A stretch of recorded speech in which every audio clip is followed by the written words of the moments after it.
মানিক, বৌমা, আর কোথায় গেল সাবু, মিনু? আরে তাড়াতাড়ি আয়, আজকে সবাই মিলে আমরা রথ টানবো। ধরো ধরো, রথের রশি ধরো ধরো, চলো।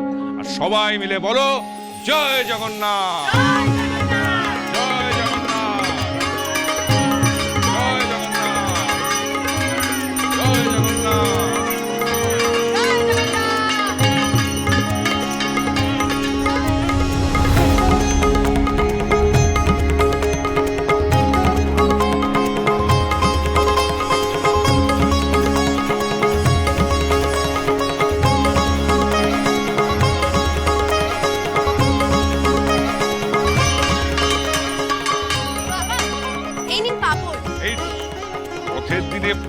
না হলে জমে, এই জন্যই তো বৌমা সকলের জন্য পাঁপড় বেজেছে। ছোট এই নে। আরে বাস, তো এই কথাই হবে না বউ, আরো বেশ কয়েকটা পাঁপড় নিয়ে যাবো। খাওয়া দাওয়ার নাম শুনলে যেভাবে ঝাঁপিয়ে পড়লি, তো লেখাপড়ার নাম শুনলে বইয়ের মধ্যে সেভাবে কবে ঝাঁপিয়ে পড়বি কে জানে। লেখাপড়ার নাম শুনলে বাবা বইয়ে না তাল লিখে জাত দিতে ইচ্ছা করে।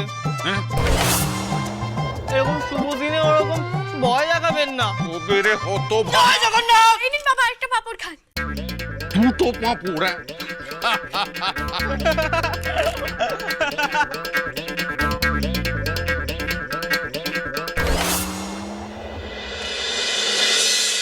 আয় আয়, শরীরে কষ্টটাই আসল, বুঝলি? যত মার খাবি তত বেশি মজবুত হবি। এ কি করছেন আপনি? আসলে বোধার শরীরটা একটুখানি মজবুত করছিলাম বউ। ছেড়ে দিন ওকে, লেগে যাবে তো বোধা ঠাকুরপো।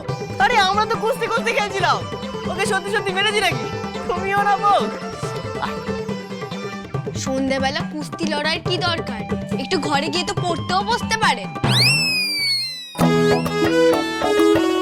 তুমিও বাবার মতো পড়াশোনা করছো বউ? এতদিন আমাকে এই চিনলে?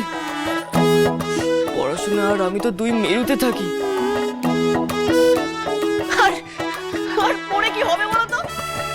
পড়ার পর তো কবে চুকে মুখে গেছে। নয় মানিক চা, এত সহজে তোমায় আমি মুক্তি দেবো না। রতন মাস্টার, মাস্টার মশাই আপনারা? এতদিন খুব আনন্দ করেছিস, এবার তোর সুখের দিন শেষ।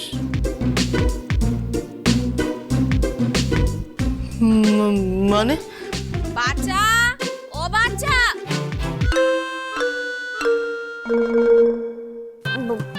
আপনারা এসেছেন? বলছিলাম যে মুখুজ্জ মশাই বাড়িতে আছেন? না, উনি তো একটু বেরিয়েছেন। বলছি, ওনাকে কি কিছু বলতে হবে? আপনি আমাকে বলতে পারেন, আমি বলে দেব কোন। তার কোনো দরকার পড়বে না, যা বলার আপনাকেই বলে যাচ্ছি।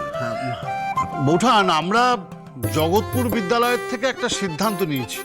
সেই সিদ্ধান্তের কথা জানাবার জন্যই আমাদের এখানে আসা। কি সিদ্ধান্ত? তুমি কাল থেকে পুনরায় জগৎপুর বিদ্যালয়ে গিয়ে পঠন পাঠন শুরু করবে। এই ভয়টাই পাচ্ছিলাম। না না, আমি স্কুলে কিছুতেই যাবো না, কিছুতেই যাবো না। বিদ্যালয়ের পক্ষ থেকে সিদ্ধান্ত নিয়েছি যে মানিক চাঁদ আগামী কাল থেকেই বিদ্যালয়ে গিয়ে ওর পঠন পাঠন শুরু করুক। কেন যাবো মাস্টার মশাই? আপনারা তো আমাকে স্কুল থেকে তাড়িয়ে দিয়েছিলেন, গোটা গায়ের লোকের সামনে বলেছিলেন আমার স্কুলে যাওয়ার দরকার পড়বে না। তবে কেন যাব? আসলে ওই সময় ওই কমলাকান্তের স্কুল যাওয়াকে কেন্দ্র করে গ্রামের লোকেরা যে অশান্তি তৈরি করেছিল, তার ভয়েই আমরা এই সিদ্ধান্ত নিতে বাধ্য হয়েছিলাম। গায়ের লোক তো বলেছিল আমাকে স্কুলে ঢুকতে দেবে না, তাহলে এখন যদি আমি স্কুলে যাই তাহলে তো তারা প্রতিবাদ করবে। বিদ্যালয় চলবে তার নিজের নিয়মে, গ্রামের মাতব্বরদের কথায় নয়। সেই নজির স্থাপন করতেই তোমাকে পুনরায় স্কুলে যাওয়ার অনুমতি দিতে এসেছি আমরা।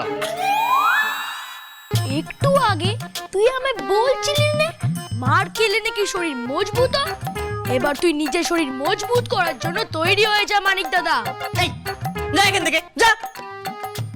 মাস্টার মশাই, আপনারা যে আমার ভুলের শাস্তি ওনাকে দেননি, তার জন্য আমরা কৃতজ্ঞ। কাল থেকে উনি স্কুলে যাব না, আমি কিছুতেই যাব না। তোর তো সেটাতেই ভালো হয় হতো বাবা, স্কুলে না যেতে পারলে তুই বাঁচিস। ওই যেদিন স্কুল থেকে তোকে তাড়িয়ে দেওয়া হয়েছিল, মনে মনে যে তুই কত খুশি হয়েছিলি সেটা আমার থেকে কেউ ভালো জানে না। না না মাস্টারমশাই, আমি তো স্কুলে যেতে খুব ভালোবাসতাম, কিন্তু যেই স্কুলে আমার বাবার অপমান হয়েছে, আমার গোটা পরিবারকে অপমানিত হতে হয়েছে, সেই স্কুলে আমি মরে গেলেও পড়তে যাব না। আমার কাছে আমার বাবার সম্মান সবার আগে মাস্টারমশাই, তারপর নিজের শিক্ষা অর্জন। বাচ্চা, ওনারা নিজেরা আমাদের বাড়িতে এসেছেন, এখন তুই ওনাদের মুখের ওপর না বলে দিচ্ছিস? হ্যাঁ মা, এমন করবেন না আপনি। মাস্টার মশাইরা নিজে আপনাকে আবার স্কুলে যাওয়ার অনুমতি দিতে এসেছেন, আর আমি নিশ্চিত বাবা এই কথা শুনলে বাবাও আপনার স্কুলে যাওয়া নিয়ে আপত্তি করবেন না, আপনিও আর জেদ ধরে থাকবেন না। মুখার্জি বসের বৌমাকে শিক্ষার্থী হিসেবে পেলে শিক্ষক হিসেবে আমাদের খুব ভালো লাগতো। সে উপায় তো নেই হারাদান মাস্টারমশাই। দেখুন, আমরা তো এই সমাজের নিয়মের বাইরে যেতে পারি না। দেখুন, সব দোষ আমার ছিল, আমি স্কুলে গিয়ে ঠিক করিনি, আর পরিস্থিতির চাপে পড়ে ওনারা এমন সিদ্ধান্ত নিতে বাধ্য হয়েছে। মাস্টারমশাই আপনারা এখানে এসেছেন সেই জন্য ধন্যবাদ, কিন্তু আপনাদের এই অনুরোধ আমি রাখতে পারলাম না মাস্টার। এই হতভাগা, তুই কি ভেবেছিস আমরা তোকে অনুরোধ করতে এসেছি? কাল থেকে স্কুলে যাবি, এটা আমাদের অনুরোধ নয়, আদেশ। আমার কাছে আমার বাবার আদেশই শেষ কথা মাস্টারমশাই। আমার বাবা আপনাদের যেখানে কথা দিয়েছে যে ওই স্কুলে আমাকে আর পড়াবে না, সেখানে আপনারা ভাবলেন কি করে আমি আমার বাবার কথা অমান্য করব? ওই, তুই যেমন পিতৃভক্ত, বাবার কথা ছাড়া এক পাও চলিস না, এটা তো আগে আমরা জানতাম না। তোর বাবা তো হরদম তোকে লেখাপড়া করার জন্য বলতো, তখন তো কোনো কথা শুনতিস না, স্কুলে দাপিয়ে বেড়াতিস। সেই পিতৃভক্তি তখন কোথায় ছিল? আমি আগে এরকম ছিলাম না মাস্টারমশাই, এখন হয়ে গেছি। আমার কাছে এখন পিতাই ধর্ম, পিতাই স্বর্গ, পিতাই কি একটা ছিল, পিতাহি পরমং তপ হতভাগা। এখানে বাঘের বয়স, সেখানেই সন্ধ্যা হয়। বাবা, বাবা, আপনি এসে গেছেন বাবা। কি আজকে পড়ে যাবো তো। আমি কিন্তু আপনাকে সবটা বুঝিয়ে বলছি, আমি আপনার সম্মান নিজের বুকে বাঁচিয়ে রেখেছি। চলুন চলুন চলুন। লাইন পড়া বলতে দাঁত ভেঙে যায়, তুই বাঁচাবি আমার সম্মান। কিন্তু বাবা, আপনি তো বলেছিলেন আমাকে আর ওই স্কুলে পড়াবেন না। তখন বলেছিলাম কাল থেকে তুই স্কুলে যাবি, মাস্টার মশাইদের সঙ্গে আমার কথা হয়ে গেছে। কথা হয়ে গেছে? হয়ে গেছে। স্কুলে না যাওয়ার আদেশ যেমন তুই অক্ষরে অক্ষরে পালন করেছিস, ঠিক সেই রকম স্কুলে যাওয়ার আদেশও তুই অক্ষরে অক্ষরে পালন করবি।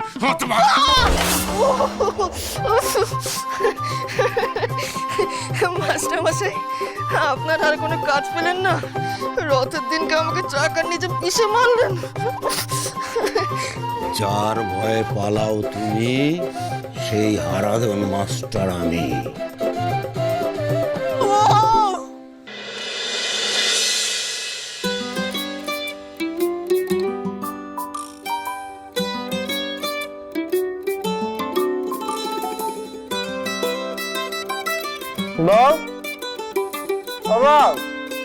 কি? তোমার জিপটা একবার দেখাও তো। কেন? আবার প্রশ্ন, বলছি না দেখাও।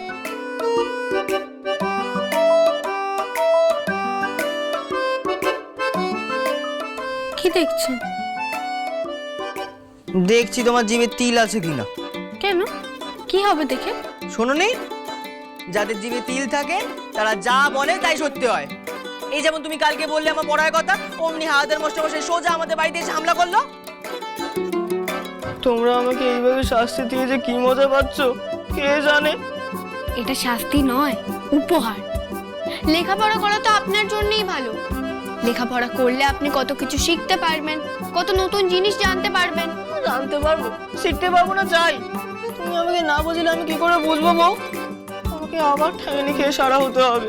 ধুর, তেমন কিচ্ছু হবে না। হারাধন মাস্টারমশাই কি ভালো পড়ান? ওনার পড়া তুমি বুঝতে পারো বউ, আমি পারি না। আমাকে হারাধন মাস্টারমশাইয়ের কাছে আবার মার খেতে হবে। আমি স্কুলে যাবো না। সেটা বললে হয় নাকি? বাবা নিজে আপনাকে আদেশ দিয়েছেন স্কুলে যাওয়ার জন্য। আপনি কিন্তু বাবার আদেশ অমান্য করলে বাবা খুব রাগ করবেন। আর স্কুলে পড়া না পারলে হারাধন মাস্টারমশাই রাগ করবেন। এখন তোমার উভয় সংকট বউ। শ্রীমান